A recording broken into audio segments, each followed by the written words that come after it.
Hey, what's going on? Welcome in Monday afternoon. And guys, there's already an Avs game in the books, 1:13 p.m. And we are here for a post-game live. Avs win it 3-1 in Buffalo. We're going to unpack everything that we just saw here this morning. How great is that? Not even 1:30 and we're already into the post game. I'm Jesse Montano. I'm going to be joined by Meghan Angley here in just a moment. As always, we want to start by reminding you guys about our great friends over at RefiJet. With RefiJet, you could save around $150 every single month, all with just soft credit pull and zero hassle. RefiJet wants to help you refinance your auto loan. Lower payments, flexible terms, maybe even some cash back in your pocket from your car's equity. RefiJet does the work. You get the savings. Start today at RefiJet.com, the faster, easier way to refinance. Hello and welcome in. Please do not leave your luggage unattended on the station.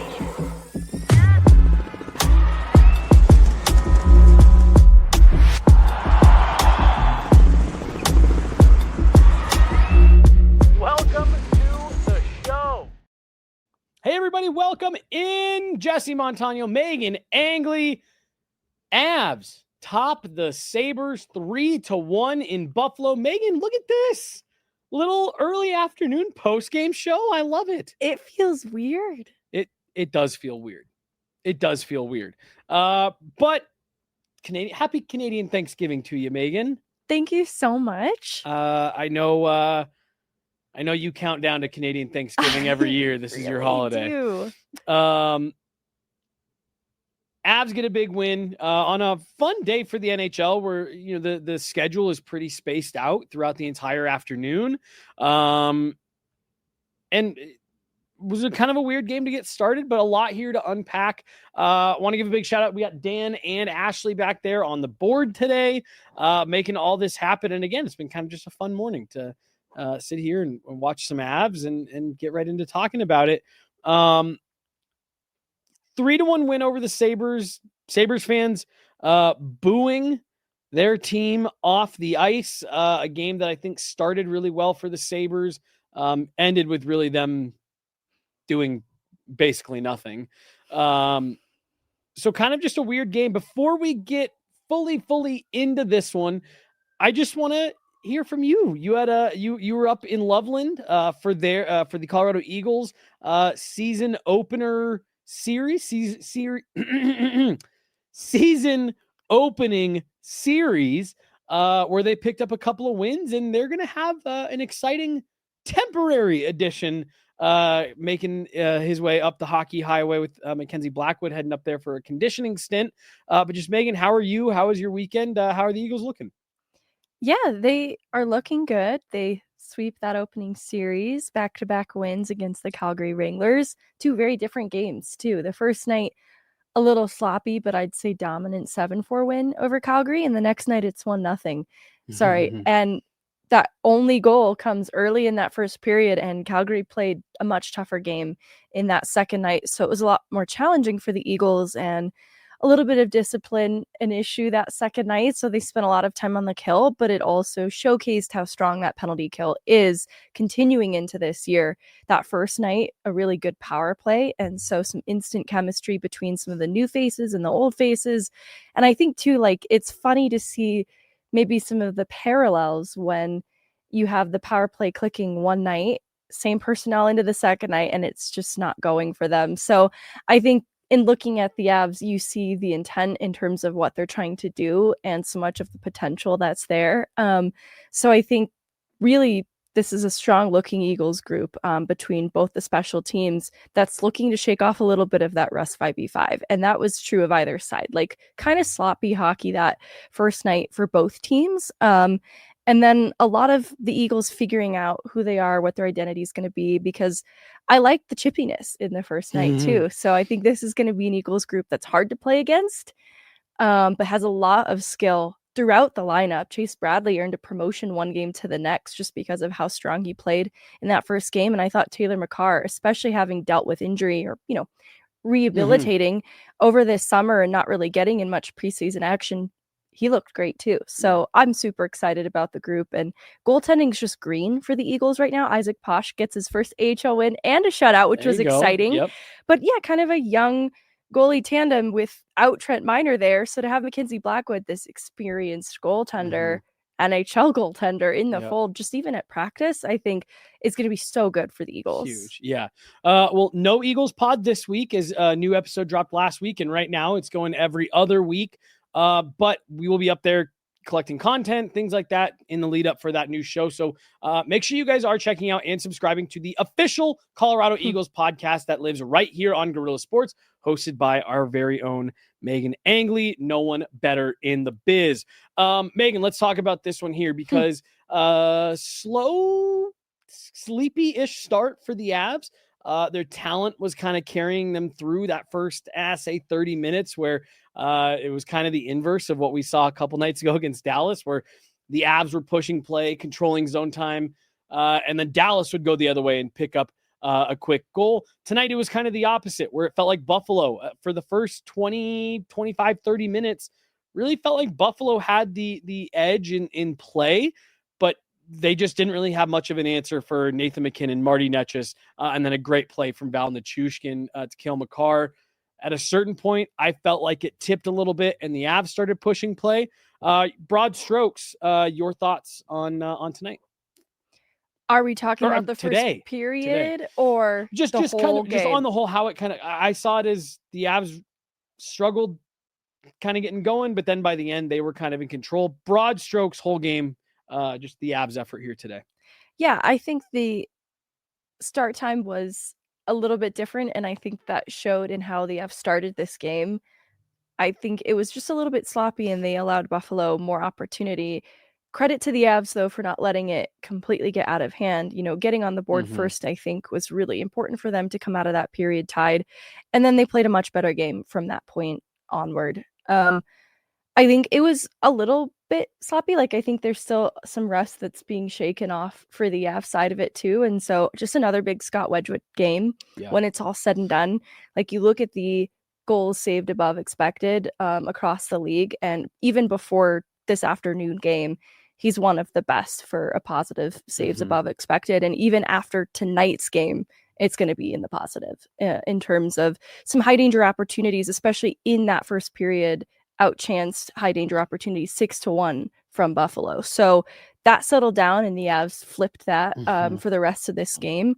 But even possession wise, it was highly in favor of Buffalo coming out of that first. So they had a lot of work to do, but I do think they made some of those adjustments and survived little things in the game too, like losing Brock Nelson, even just briefly jumbled up the lines. And I think everyone handled it really well. Yeah. It's fitting that this was a Scott Wedgwood game, given that last year he had to make his Avalanche debut in much less ideal circumstances, but found a way to gut out a win there. And so, to your point, I like the call out of, hey, this is another good Scott Wedgwood game in a game where the Avs needed him. You know, the game a couple nights ago against Dallas, I am so far from saying that that's like, oh, you need better out of Scott. He's been great to start these first, start this season, and just some weird stuff, in that Dallas game as well. But nice to see him have a really nice bounce back ever here when the Avs needed him. Early in this game, the Avs needed him, no doubt about it. Certainly. Let's start going through this kind of just period by period.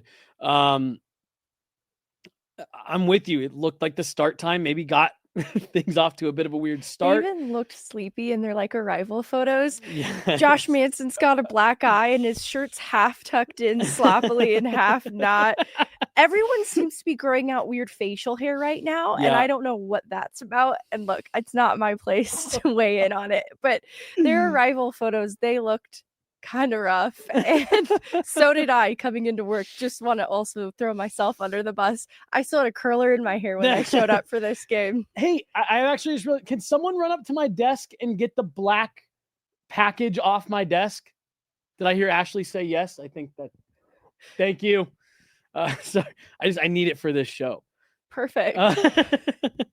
Well, because you said I was a little bit of a hot mess walking in, and it made me think about when you were walking in. I asked for a curler for my hair and she wouldn't let me have one. Because I did have an extra. She did have an extra. But and she did offer it to me eventually. She goes, "Do you want a curler?"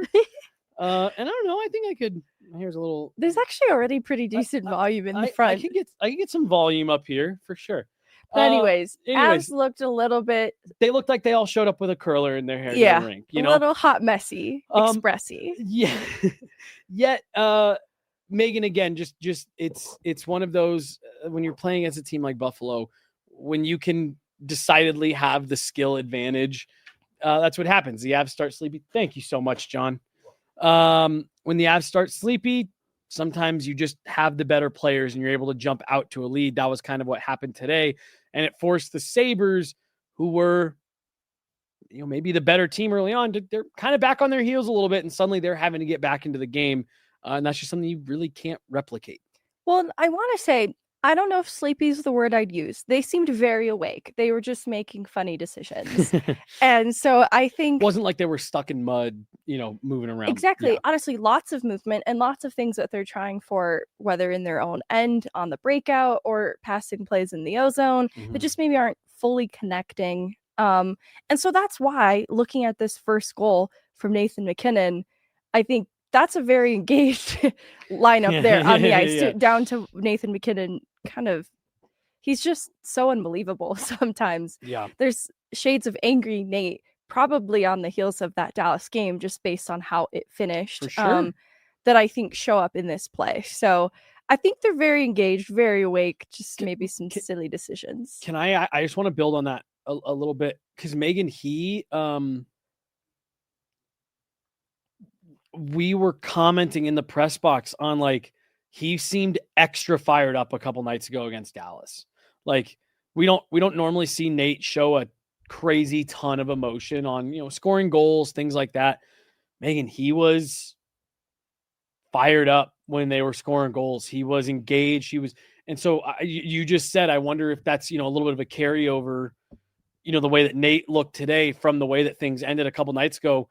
And you might be onto something there, because he was intense a couple nights ago. You could see the intensity in how he was playing tonight. I think it's a great thing. Obviously inspired some terrific play. You remove the offsides goal that is taken back in the third, but this would have been a 3-point game from Nathan MacKinnon and Marty Netchis, who that's maybe my biggest takeaway from this game, is the continued chemistry that is building between these two players and how special it is to have such high-skilled players that complement one another in that way. And so that's evident even in this first goal for Nathan MacKinnon. Netchis gains the zone and uses just a little bit of deception, throw on the brakes and leave that puck for MacKinnon. There's a little bit of the deception, a little bit of that with the handling. And MacKinnon reads this perfectly, because I think he comes in a little too hot, but he still has an option available to kind of get that puck back to himself and turn his back to Byram to protect it and basically run away with the rest of this play. The speed of Marty Netchis followed by the speed of Nathan MacKinnon backed everybody up enough that, to your point, gives him that. It wasn't maybe necessarily a perfect pull. I mean, what a play. Right. What a high skill. He knew what play. He was doing. Right. That was very intentional. But like you said, it maybe landed a couple inches behind where he was expecting, but because they had backed the defense up enough, you're totally right. He gave himself ample room to collect that puck and make something out of it. But again, give credit to the Buffalo Sabres. They kind of kept pushing, stayed on top of it, and maybe a little bit of a seeing eye shot. But one of your and I's favorite players in the league, and I'm being dead serious, Tage Thompson. No, I love Tage. Gets a puck through, and credit to Tage, gets that puck through. Good mustard on it. You and I did make the comment during the game, you feel bad for him that he's got to play here. Yes, because you just look at his individual analytics and everything you can see happening in this game. He's a leader in how he plays on the ice. He is showing up with so much effort, so much skill, and it's just hard to see him play on a team that doesn't get the result when he's trying everything that he possibly can, especially as a leader, to give them a better chance in this game. And so that plays an interesting one where I don't think the Avs are asleep. I think they just kind of get the bad end of losing out on a couple battles there by just a hair. It's not like they're disengaged either, because Manson ultimately wins that puck initially in the corner to get it to Taves, who tries to clear it. And that's where it's kept along the wall. Drury tries to take the lane, but Dahlin gets it ahead to Tuck, who has a good long reach of his own.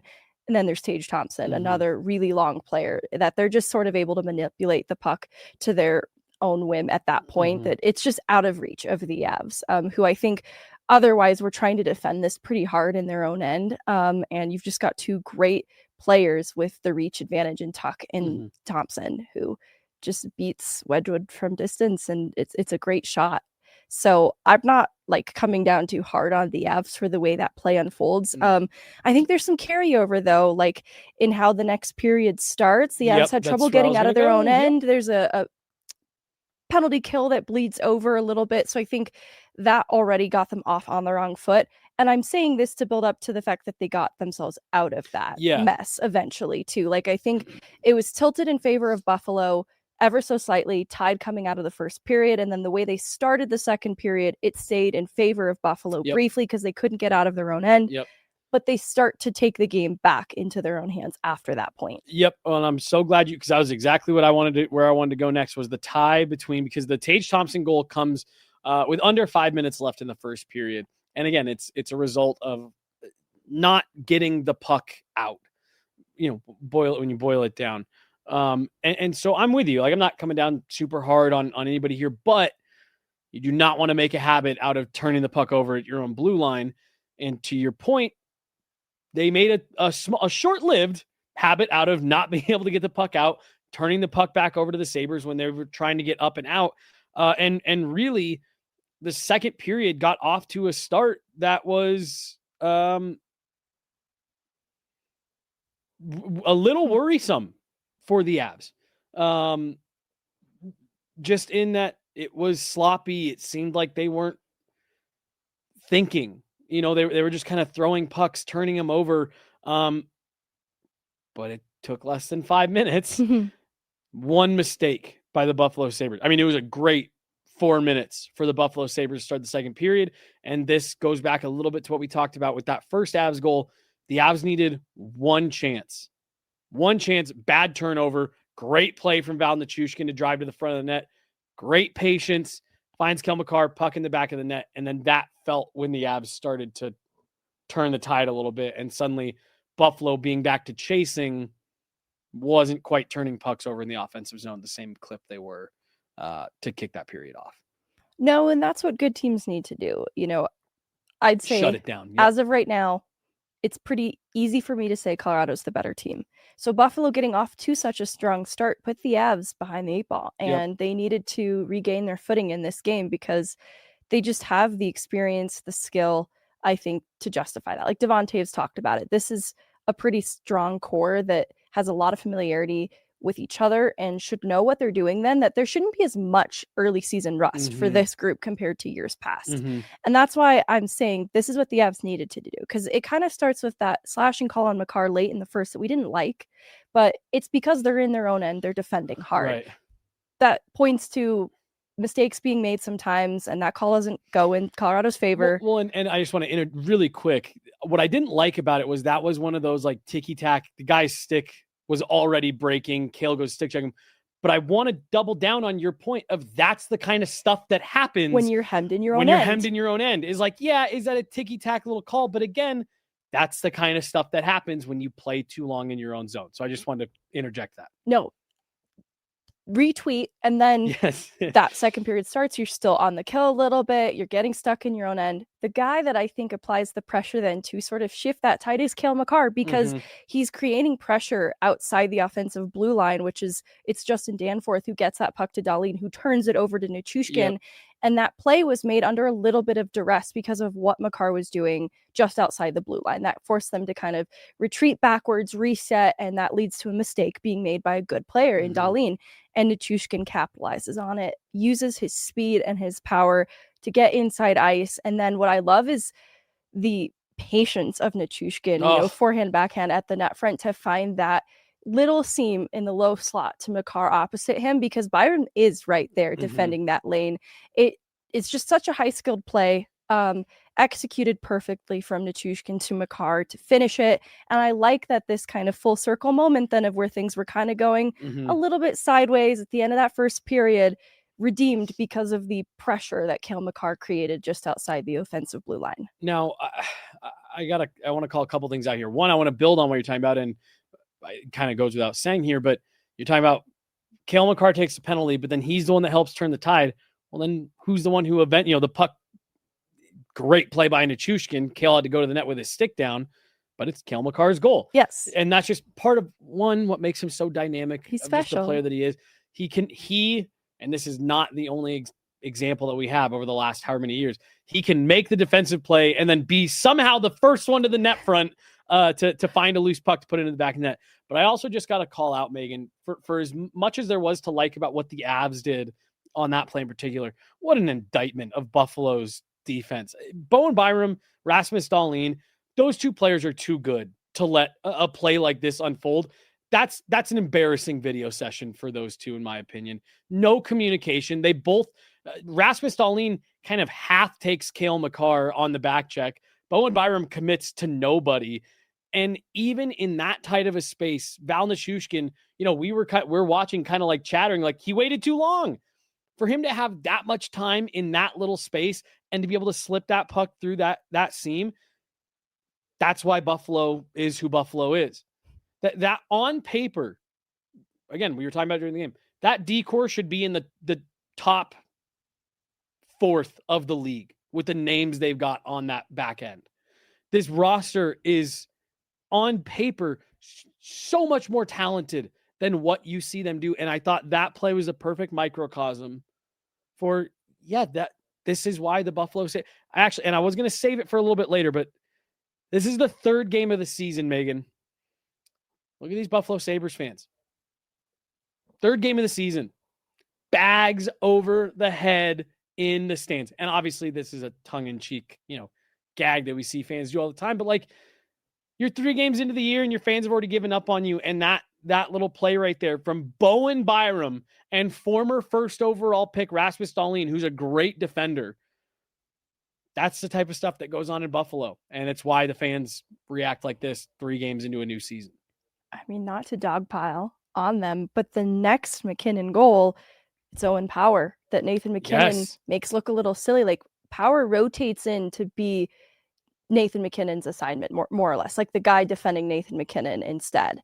And McKinnon just very easily steps outside of him and risks the puck on net. Like, that has to be a tougher lane to the net.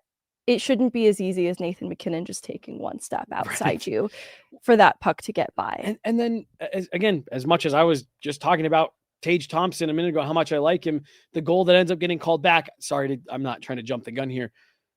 Nathan McKinnon just straight out muscles 6'7" Tage Thompson. It's like, oh my gosh.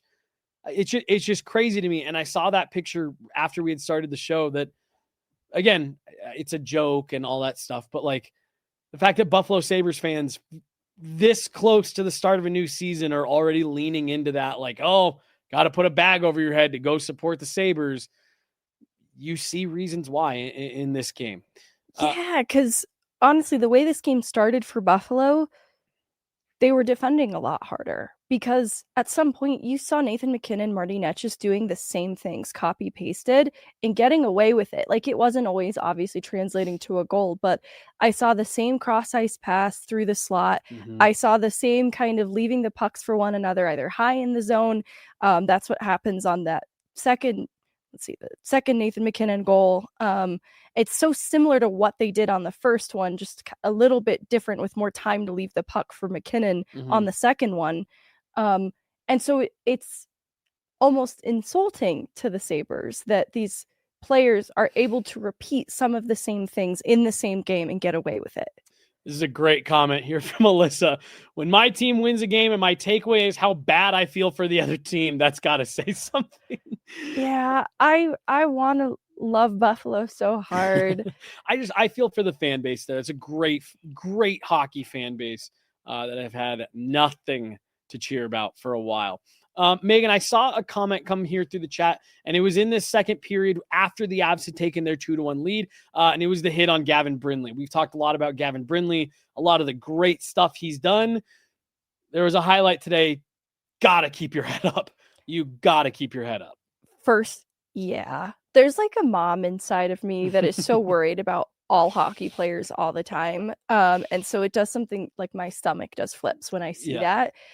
And so what I'm about to say is not to like endorse this, but he stays out on the ice after this hit, springs back up to ensure that he can skate the puck deep into the offensive zone to get fresh bodies on the ice. So we briefly see him out there with Nathan McKinnon. And all of that on the heels of just getting his world rocked just seconds before. He still has that attention to detail of ensuring that puck's deep in the ozone before that line change fully happens to make sure that it happens safely. And again, I don't necessarily want guys who've just had their clock cleaned. To stay out on the ice unnecessarily. To prove that they're tough. Prove that they're tough. I don't know that that's what that was. I think he was just fine. I think he's just kind of made of, I don't know, rubber. And he's got that Andrew Cogliano in him. I was just about to say the new Andrew Cogliano. So he was fine, and I'm glad, but he does need to keep his head up. It was one of those plays where, again, high skill guy who's been the high skill guy his whole career. Things happen a half second quicker. I mean, he ran into a brick wall and never saw it coming. There's been so much that Gavin Brindley's done that we've really liked here through 3 games. But that was one you kind of, I don't even know if you meant, it was just instinctual. When they showed the replay, you went, keep your head up, like buried in the ice. And for a guy that's his size, he's got to be doing everything. Even if he's made of rubber, he's got to be doing everything he can to make sure he's not getting... Exactly, because I think this is just the way that he plays. So there's a lot of contact like that in any given game that it's just so important for him. And I think he's usually better about being positionally sound to make sure that he's safe, because he's constantly in some pretty dangerous situations of his own volition. And it's because he knows he's got the speed to win the race for the puck, but there's some contact coming his way that's going to follow. And so he just needs to be positionally aware at all times. Because of the size difference, especially a giant player like that, there's going to be levels at play that even if his head is up, it still poses a risk. Can we throw that last comment into the chat? I don't mean to be piling on the Sabres, but I think this is an interesting comment. The Riot and Respect saw you live and just popped in. The fans of Buffalo do not deserve this year after year. We fans around the league are quite fed up as well seeing this. It's been long enough. Again, I don't mean to go back to pile on the Sabres, but Megan, I actually agree with this sentiment here of like, it's getting to the point even around the league where it's like, yo, you got to do something here. Like they're the punching bag year after year after year after year in a great hockey market. I completely agree. The Sabres fans don't deserve that. And someone somewhere has to step in at some point and be like, enough is enough. I don't know if that's at the ownership level, the management level, at the player level. Someone's got to do something here and just say that this has gone on long enough. It's becoming embarrassing, to the league. Well, and so where I lose some of my defense of them is they lose these high-end players year after year. There's obviously a retention issue, right? I don't think the front office has done enough to replace some of those holes that have been created when those guys have moved on. And so what's a bummer too, though, is like the injury to Josh Norris is just totally a freak thing that just sucks. Like they can't catch a break. I mean, UPL being hurt doesn't help things either. Kessering, like a guy they trade for, this summer also hurt. They have so many good defensemen, but another good defenseman who brings something different than what's currently represented in the D-Corps, Matthias Samuelsson, also hurt a lot. Like right now, I think it's just day-to-day, but he missed so much time last season. They can't catch a break. They need roster management that's like going to bolster them in such an undeniable, solid way so that you're not wondering if Tuck is going to extend because there's something to build for that's worth staying for. And anyways, Tage Thompson's too sick also Yeah. to be have the right supporting cast around him. It's a bummer. Well, and like you have to give up on JJ Peterka because it's obvious that he doesn't want to be there anymore. And so they have to move him. And it's just, was not very long ago, Megan, that they had a top line of Ryan O'Reilly, Jack Eichel, and Sam Reinhart. All three guys have gone on to win Stanley Cups with three separate organizations. Like, yeah, there's something wrong there. There's something wrong. There's something in the water. They lose Casey Middlestat. They lose Jeff Skinner. I think this is lesser, but like Kyle Okposo, their captain, goes on to win a cup somewhere else. It hasn't been replaced. It hasn't been replenished. The loss started with O'Reilly, Eichel, and it just continued ever since then. Now Peterka also. Yeah. I just wanted to come back because Riot and Respect, look, they got a Devils icon. And the fact that like there's other fans from around the league who are just like, yeah, I'm sick of watching the Buffalo Sabres doing this. I feel the same way. And I hope for that fan base, something can be figured out and they can get that team, to your point, Megan, on the right track. They're not even like trending in any kind of direction. And they were, though. Like, you go back 2 seasons and there was hope. Mm-hmm. And I don't know. Second period, Avs regain the lead, getting ourselves back on track here. Sorry for the Buffalo Sabres rant. Yeah. Hey, you know who should be apologizing? The Buffalo Sabres. Sorry, you guys are having to rant about us for a 15th straight year. Nathan MacKinnon, Marty Necas. We saw the glimpses of it last year at times where it's like, hey, these two look like they maybe got a bit of an electric connection here between them. Megan, oh my gosh. They might need to get this contract signed with Marty Necas now because the way that him and Nathan MacKinnon are playing off of each other, looking good. It looks really good. And I don't want to be foolish in hoping that could be leverage too, right? Like, Marty Necas, aren't you having fun playing with Nathan MacKinnon? I don't think that's foolish. Don't you want to keep doing that? And it's not, I hate when people maybe make that into like any success Mikko Rantanen had is because of Nathan MacKinnon. And so any success that Marty Necas is having is solely because of Nathan MacKinnon. I think that Nathan MacKinnon certainly helps, but to be able to play off of one another and anticipate where the other is going to be, because sometimes it's near impossible places that they're finding each other from. And so it's just such a high skill play to pull off, and for them to be able to read one another is unique and it's special to them. And I hope Marty Necas can appreciate that and see the value of getting some more of that. Well, and so, we've talked about, so many players just over history, Sidney Crosby made that guy a lot of money. Connor McDavid made Zach Kassian a lot of money. There's those guys all the time. And as you and I talked about last year, did Mikko Rantanen benefit from playing with Nathan MacKinnon? Of course. Did Nathan MacKinnon benefit from playing with Mikko Rantanen? Absolutely. And I think you have that here again. As we're, I think it's different though, as we're Nathan MacKinnon and Mikko Rantanen were both really good players that played really well off each other, but they were different types of players, right? Marty Necas and Nathan MacKinnon feel so complementary to each other and that they think things the same way. You have a guy who not only can keep up with Nathan MacKinnon in terms of, playing on a line with him, but plays the game maybe as fast as Nathan MacKinnon does. And, again, you have on that first goal, Marty Necas using his speed to back guys off. And then a second wave of speed coming through with Nathan MacKinnon.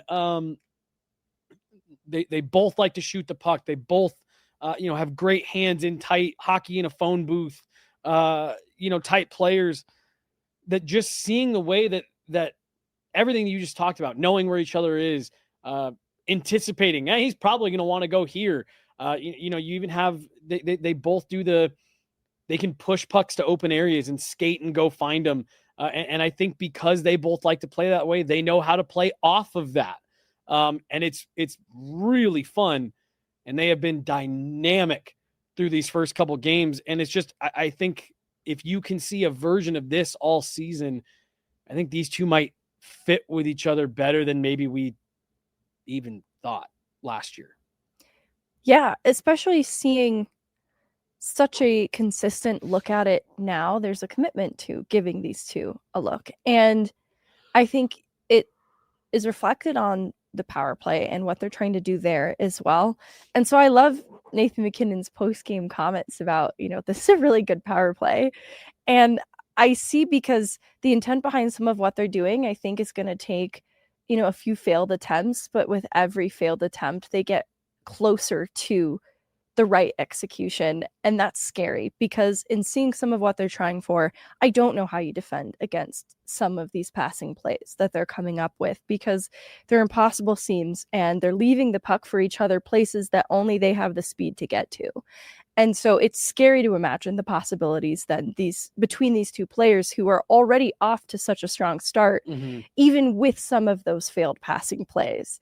So long as they continue to lean into it and don't grow stagnant, I think, too, this addresses the predictability component that people sometimes worried with the Avs top unit in general.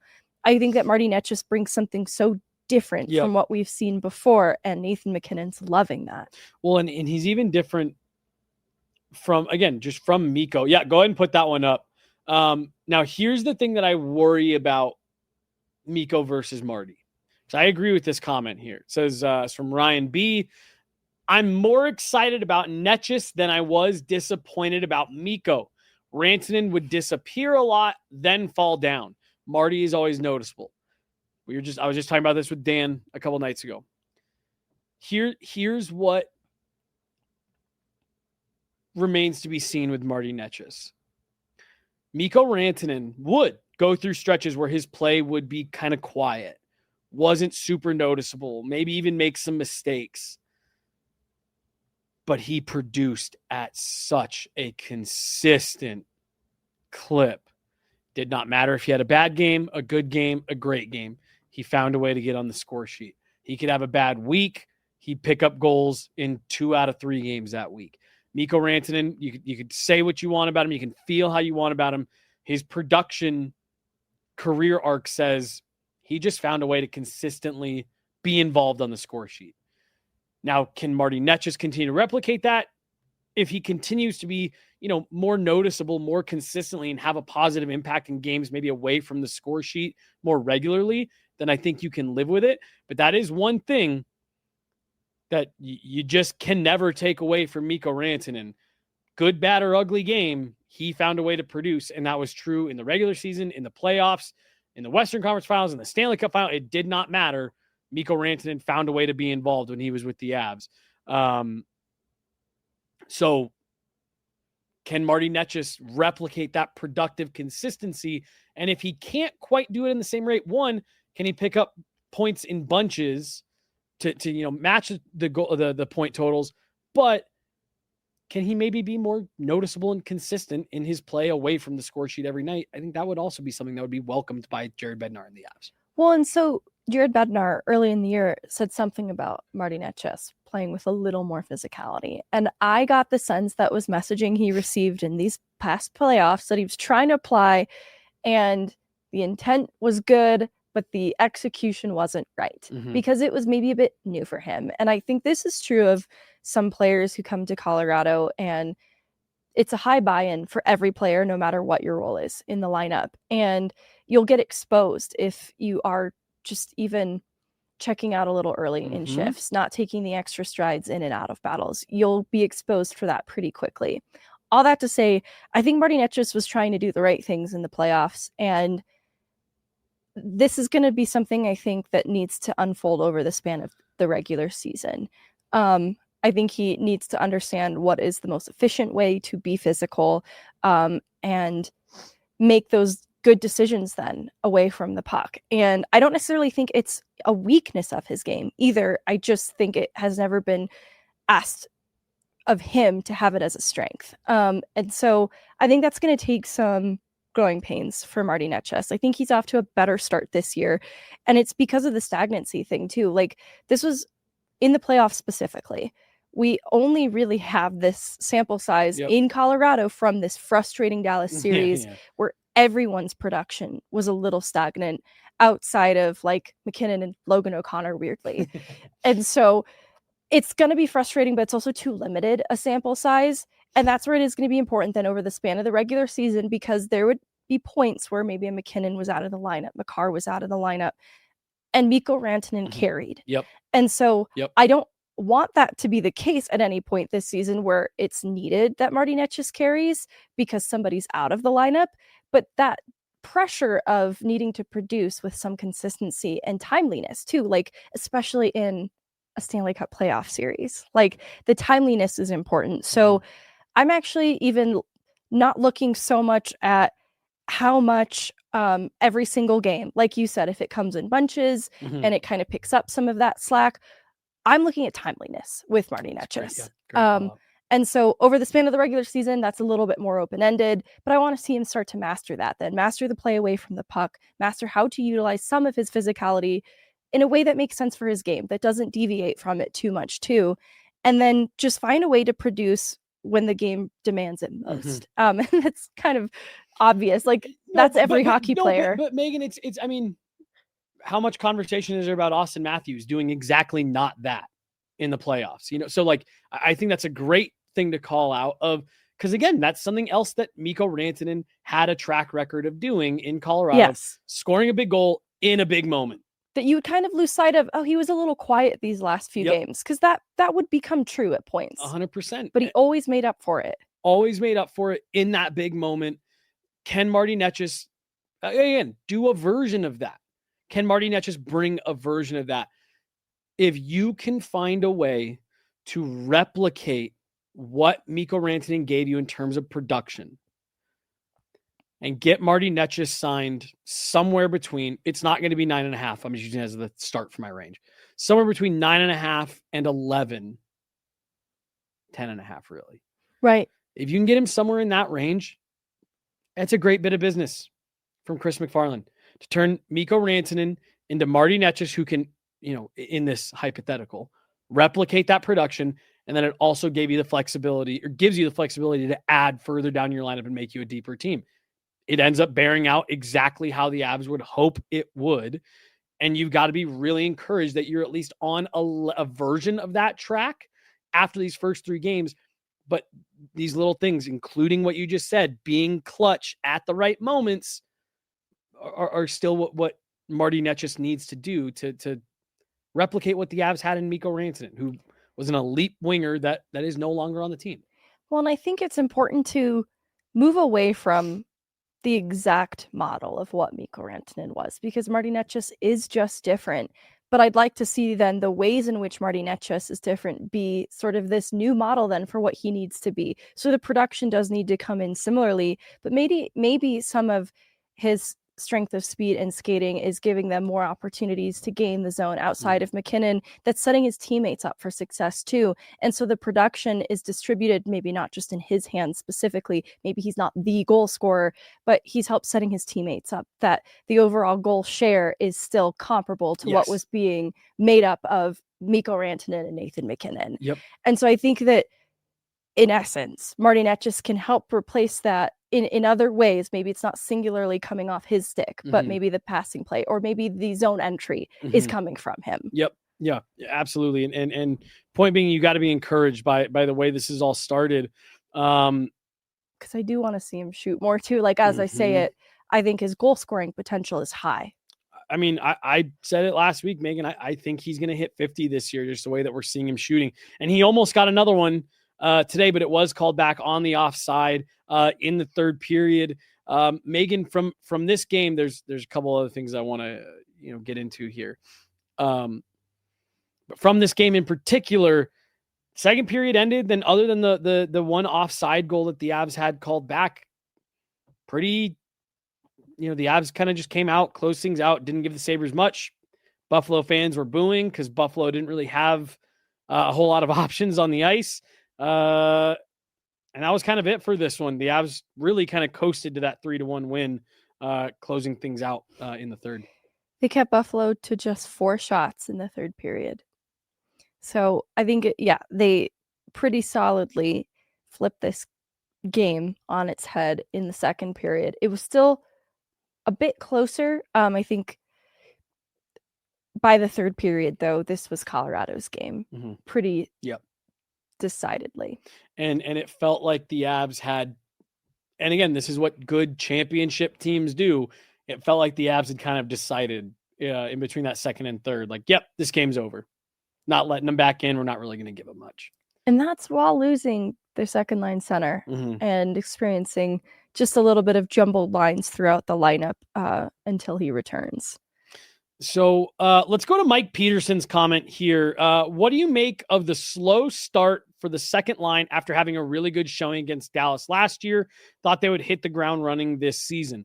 Definitely something of note. They do pick up as a line on the ice. They contribute to their first goal of the season today.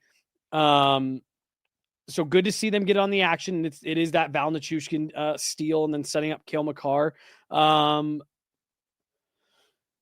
I'm not concerned about it. There's three players who, only played together through those 5 games last year. Gabe Landeskog's first training camp and, start to the regular season. I'm not too concerned about it. I still think that's a line that I really like the makeup of it.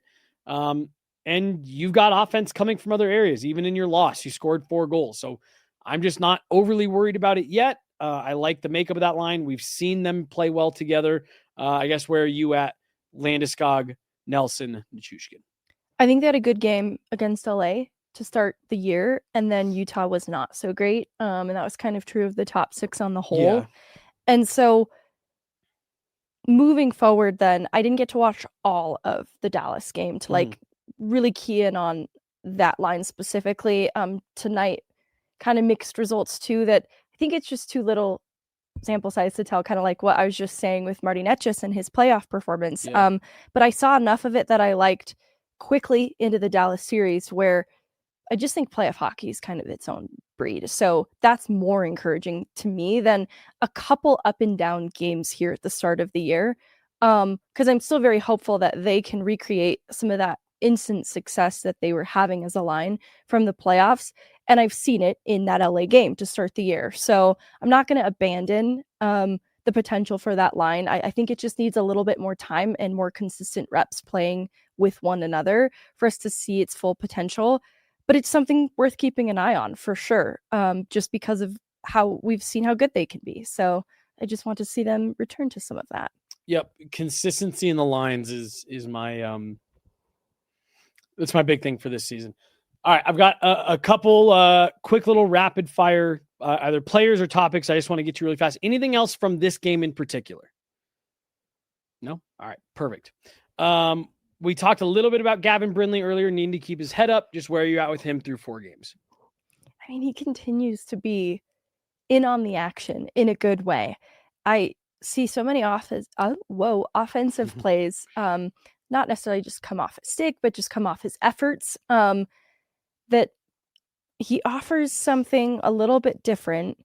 Like we do still need to see Bardakov at some point. We talked about that earlier. And it shouldn't, like Gavin Brindley playing shouldn't come at the expense of Bardakov, even though I think what Brindley's doing is very intriguing and has earned him, in my opinion, a closer, longer, extended look. It's tough because they have the most flexibility with him. Right. But so far, in the opportunity he's been given, he's done a lot of good with it. So it's like, yeah, I get that you have the flexibility with him, but he's also kind of impressed the most. I put in quotes because we haven't seen Bardakov, so he hasn't been given that opportunity. We both really liked in camp.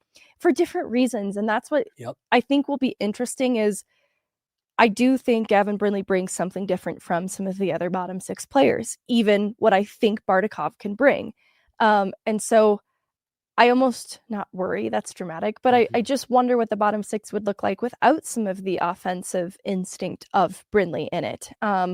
Does it become maybe a little bit of a black hole? And that's dramatic, but I do think he's also been an interesting option that Jared Bednar can kind of promote late in games when they're making some kind of a push, just because his toolkit is not just the offensive instinct and the effort, but the speed at which he plays with too, can just be a little tool to extend possession late in a game. And so, anyways, I think it's intriguing that I do want to see Bardakov, but I still want to see Brindley, and that's where I'm at with it.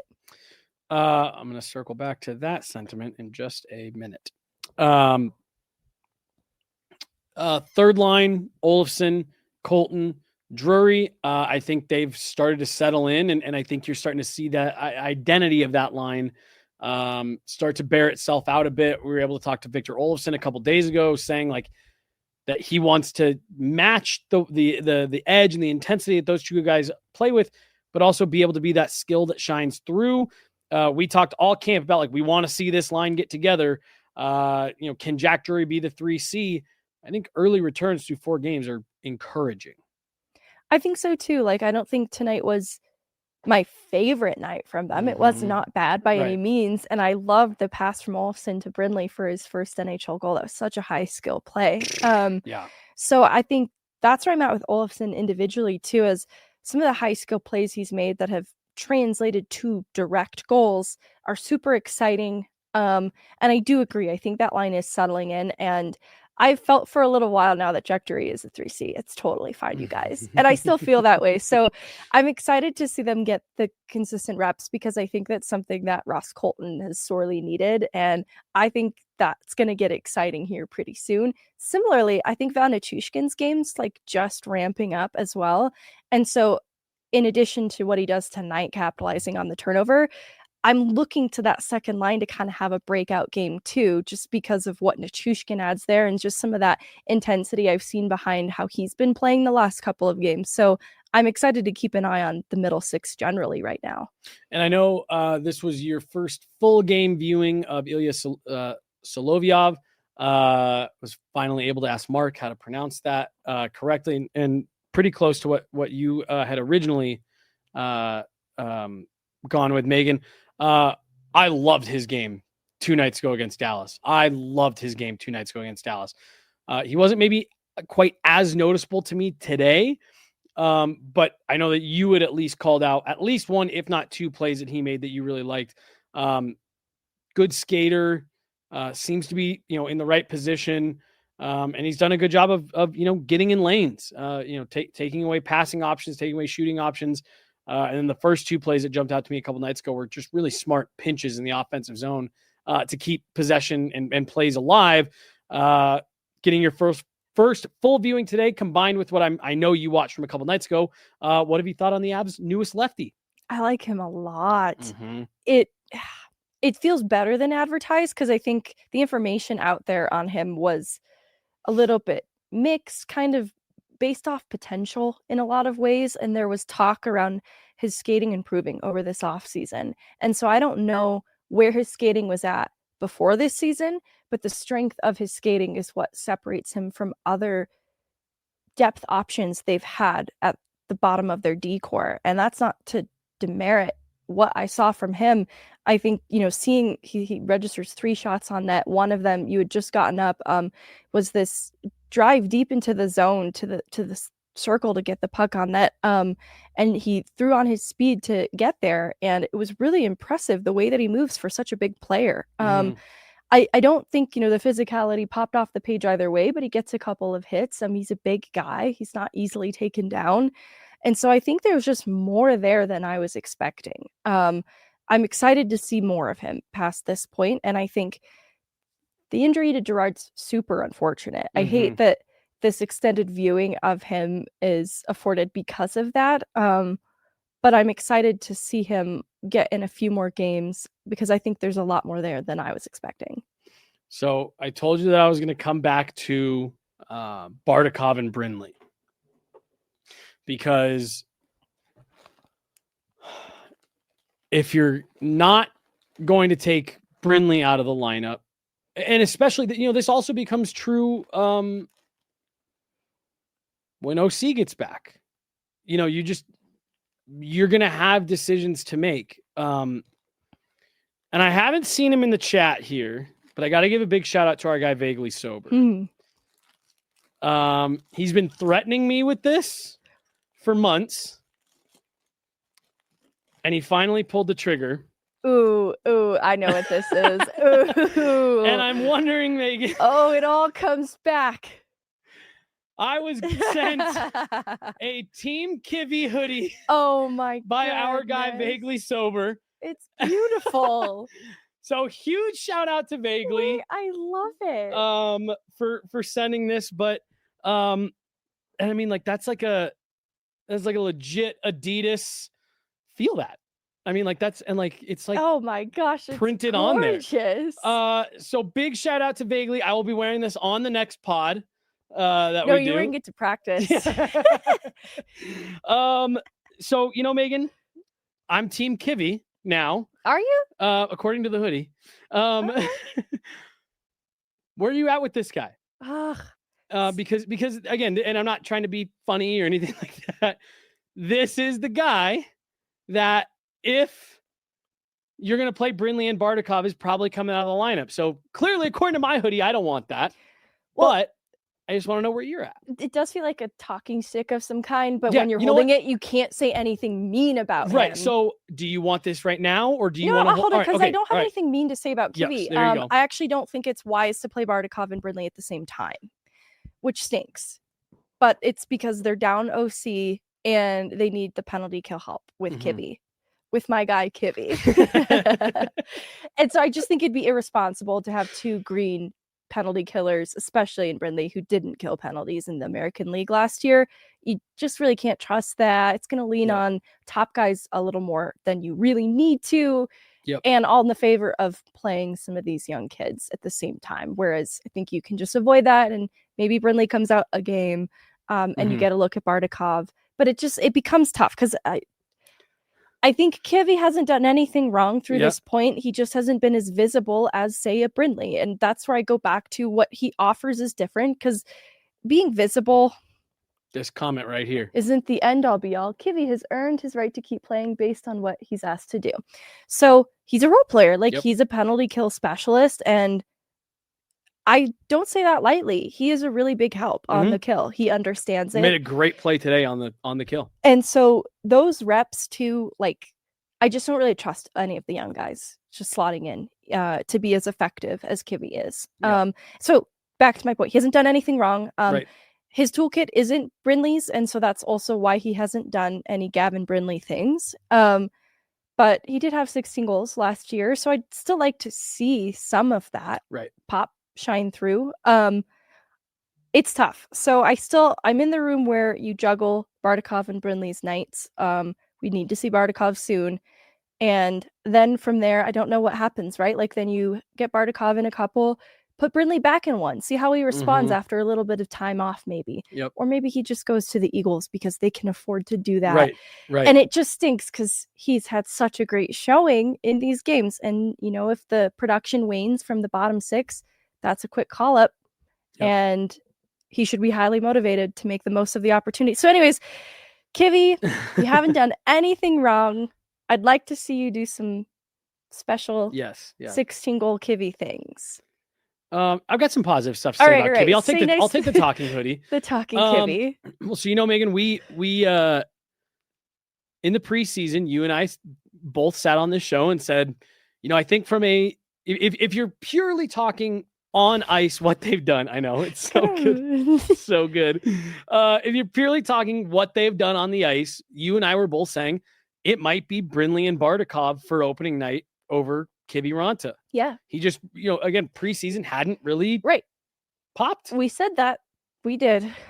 And I've watched the first 4 regular season games, and it's been reminiscent of last year and the playoffs the season before, not the regular season 2 seasons ago when Yoel Kivy Ranta really struggled in Colorado in this system, I thought. He's reliable. He just goes out there and does what Jared Bednar asks him to do. And he makes smart plays. Now, again, and I'm going to say this while I'm still holding the hoodie because this isn't a bad thing. The indictment on him is it's nothing special, but it's just consistent. It ain't much, but it's honest work. Yeah.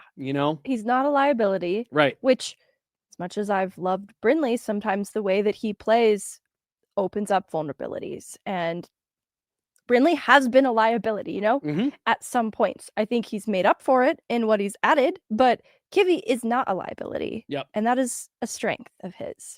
So I do ultimately think that when this team gets back to full health, Team Kivy might be hanging out in the press box.